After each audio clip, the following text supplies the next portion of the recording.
بسم اللہ الرحمن الرحیم السلام علیکم پیارے دوستو، آج کی اس ویڈیو میں ہم آپ کے ساتھ شیئر کرنے والے ہیں ایک ایسا معجزہ، ایک ایسا واقعہ، اللہ تبارک و تعالیٰ کی ذات کا ایک ایسا کرم جو کہ چلہ سیف اللہ کے علاقے جو کہ ساؤتھ پنجاب کے اندر واقع ہے وہاں پر پیش آیا۔ اور سیلاب کے دوران اس طرح کے واقعات بے شمار جگہوں پر دیکھنے کو ملے، بے شمار جگہوں پر رونما ہوئے، لیکن یہ واقعہ اسپیسیفکلی ہم لوگوں کی آنکھیں کھولنے اور ایمان کو تازہ کرنے کے حوالے سے بہت اہمیت کا حامل ہے۔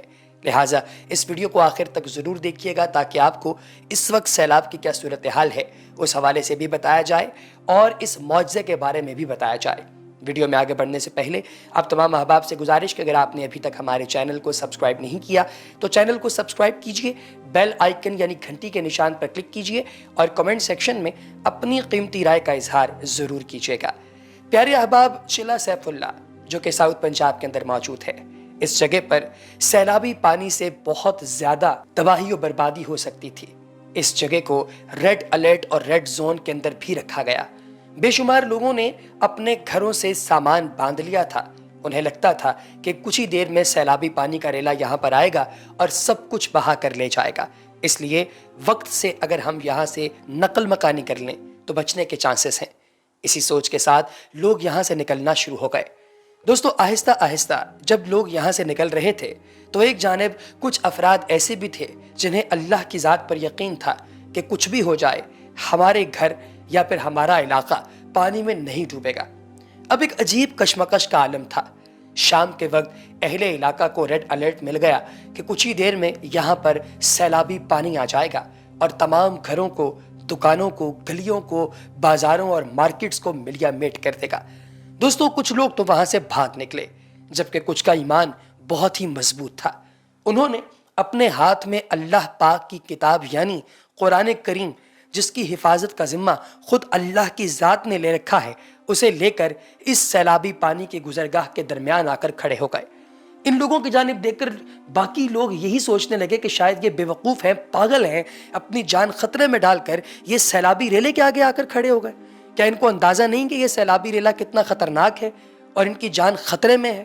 لیکن دوستو، یہ عجب لوگ تھے۔ عشق کا یہ عالم تھا کہ ان لوگوں کو ذرا فرق نہیں پڑ رہا تھا کہ ان کے سامنے کون کیا کر رہا ہے، کون کیا کہہ رہا ہے اور چیزیں کیسے رونما ہو رہی ہیں۔ یہ لوگ یہاں پر کھڑے رہے، بالکل پتھر بن کر کھڑے رہے کہ ہمارے پاؤں ایک قلعے کی طرح زمین میں دھسے ہوئے اور ہم یہاں سے ہلنے کے نہیں۔ پیارے دوستو، لوگوں نے اپنی آنکھوں سے یہ معجزہ دیکھا کہ جیسے ہی یہ سیلابی پانی ان کی طرف بڑھ رہا تھا اور ہاتھ میں ان کے قرآن موجود تھا، زمین پھٹی اور یہ پانی اس گہرائی کھائی کے اندر جا کر وہ جمع ہونا شروع ہو گیا اور ان کے اس علاقے کی جانب پانی کا ایک قطرہ بھی نہیں آیا۔ دوستو، یہ ایسا منظر تھا جسے دیکھنے والے ایک منٹ کے لیے تو خود بھی گھبرا گئے کہ آخر یہ ہو کیا رہا ہے کہ زمین ایک دم پھٹی ہے، ایک کھائی بنی ہے اور سارے کا سارا فلڈ کا پانی اس کھائی کے اندر جا رہا ہے، پانی کا ایک قطرہ بھی دوسری جانب نہیں آ رہا جہاں پہ لوگوں کی آبادی تھی، لوگوں کا گھر تھا۔ دوستو، جیسے یہ معجزہ ہوا تو اگلے ہی روز یہ پھٹی ہوئی زمین دیکھنے بے شمار لوگ امڑتے چلے آئے۔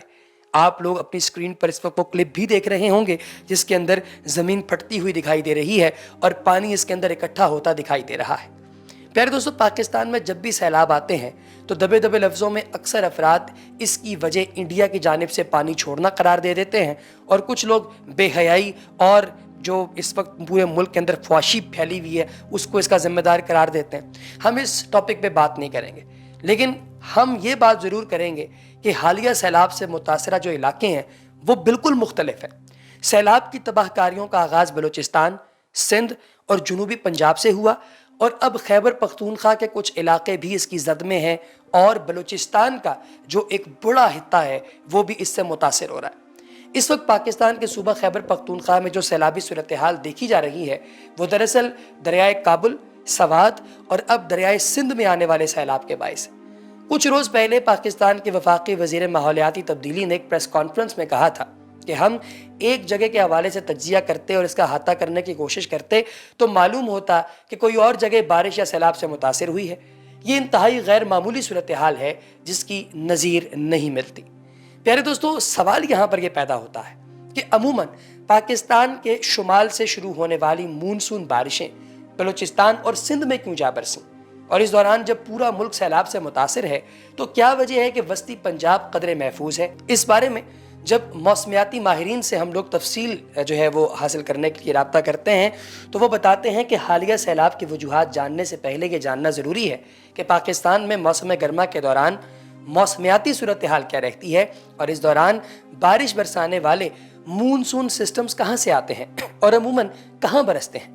یہ موسمیاتی نظام دراصل خلیج بنگال یا بحیرہ عرب سے شروع ہو کر انڈیا میں برستے ہوئے پاکستان کے شمالی علاقوں میں پہنچتے ہیں۔ یہاں ان کا ملاپ مغرب سے آنے والی ہواؤں سے ہوتا ہے جس کے بعد یہ بارش کا باعث بنتے ہیں۔ تاہم اس مرتبہ موسم گرما کی صورتحال شروعات سے ہی خاصی غیر معمولی رہی ہے۔ ڈائریکٹر جنرل موسمیات صاحبزاد خان نے اس بارے میں خاص دلچسپ قسم کی تفصیلات شیئر کی۔ وہ بتاتے ہیں کہ اس سال پاکستان میں اپریل کے مہینے میں درجہ حرارت معمول سے 5 ڈگری زیادہ ریکارڈ کیا گیا۔ معمول کے درجہ حرارت دراصل پاکستان کے تمام موسمیاتی اسٹیشنز پر اس مہینے میں ریکارڈ کیے گئے اور درجہ حرارت کی اوسط نکال کر سامنے آئے۔ دوستو، اگر اپریل میں معمول کا درجہ حرارت 21 ڈگری ہوتا تھا تو اس سال یہ آن ایوریج 36 ڈگری تھا۔ تو اپریل سن 2010 میں بھی درجہ حرارت معمول سے 4-4.5 سینٹی گریڈ زیادہ تھا۔ اسی طرح مئی کے مہینے میں بھی معمول سے زیادہ درجہ حرارت ریکارڈ کیا گیا۔ تو ہم یوں کہہ سکتے ہیں کہ جب اپریل اور مئی کے مہینوں میں درجہ حرارت زیادہ شدید ہوا تو مونسون بھی زیادہ متحرک ہو گئی۔ پاکستان کی پالیسی برائے ماحولیاتی تبدیلی کے لیڈ آتھر اور ایشین ڈیولپمنٹ بینک کے لیے بطور کنسلٹنٹ کام کرنے والے ڈاکٹر قمر زمان کہتے ہیں کہ یہ انتہائی حیرت انگیز بات ہے اور اس کی نظیر پہلے نہیں ملتی کہ تمام کے تمام 5-6 سپیل خلیج بنگال سے ہوتے ہوئے انڈیا میں معمول سے کم برسیں اور پاکستان میں عمومی طور پر شمالی اور بالائی علاقوں میں برسنے کے بجائے وہ سندھ اور بلوچستان میں جا کر برسیں۔ ان سسٹمز کی شدت بہت زیادہ تھی، یہ انتہائی کم دباؤ اور ڈپریشن کے سسٹمز تھے اور ان سب کا ایک ہی ٹریک تھا جو آج سے پہلے کبھی نہیں دیکھا گیا۔